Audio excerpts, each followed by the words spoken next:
Assalamualaikum warahmatullahi wabarakatuh.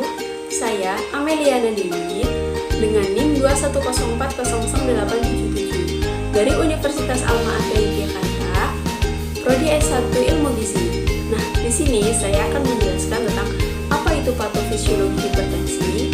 Untuk itu, mari kita simak videonya bersama.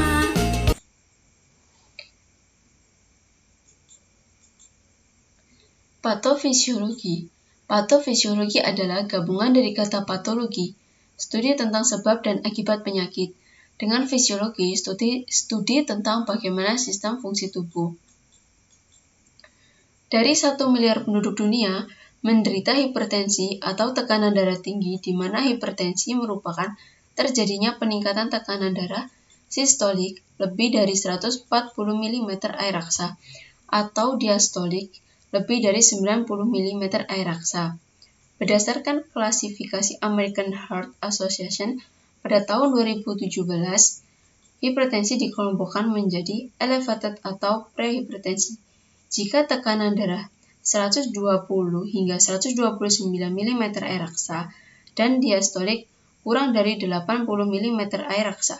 Sedangkan hipertensi derajat 1 jika tekanan darah sistolik 130 hingga 139 mm air raksa atau diastolik 80-89 mm air raksa.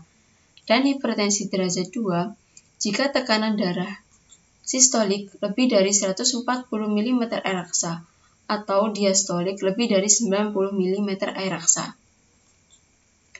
Patofisiologi hipertensi didasarkan pada peningkatan aktivitas sistem saraf simpatis di mana terjadinya peningkatan produksi katekolamin yaitu adrenalin dan non-adrenalin yang menyebabkan terjadinya fase konstruksi pembuluh darah dan peningkatan heart rate. Yang kedua adalah peningkatan aktivitas sistem renin, angiotensin, aldosteron yaitu terjadinya peningkatan produksi renin oleh makula densa juxtaglomerular yang berperan dalam mengubah angiotensinogen menjadi angiotensin 1 yang kemudian dengan bantuan angiotensin converting enzyme akan diubah menjadi angiotensin 2 yang berperan dalam fase konstruksi pembuluh darah. Kemudian rentin natrium dan air akan menyebabkan terjadinya peningkatan volume darah yang akan mempengaruhi cardiac output. Disfungsi endotel yang disebabkan oleh proses aterosklerosis dan faktor genetik juga menyebabkan fase konstruksi pembuluh darah. Sekitar 95% kasus hipertensi merupakan hipertensi primer atau esensial, yang artinya tidak memiliki penyebab spesifik. Faktor resiko hipertensi primer meliputi usia tua, obesitas, diet tinggi garam, kurangnya aktivitas, konsumsi alkohol. Sedangkan hipertensi sekunder memiliki penyakit penyebab misalnya gagal ginjal, sindrom nefrotik, sindrom nefritik, hipertiroid, feochromasitoma, dan cacing sindrom. Adapun krisis hipertensi merupakan keadaan di mana terjadinya peningkatan tekanan darah secara tiba-tiba yang ditandai dengan darah sistolik lebih dari 180 mm air raksa atau diastolik lebih dari 120 mm air raksa.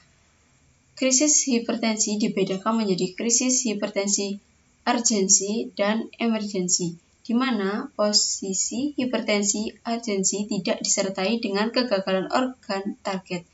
Sedangkan krisis hipertensi emergensi disertai dengan kegagalan organ target, seperti jantung ginjal, otak, dan mata. Dalam terapi hipertensi sangat penting untuk penerapan pola hidup sehat, seperti diet, rajin berolahraga, diet rendah garam, tidak mengonsumsi alkohol, mengurangi stres, serta terapi farmakologi berupa obat antihipertensi. Sekian dari saya, terima kasih. Assalamualaikum warahmatullahi wabarakatuh.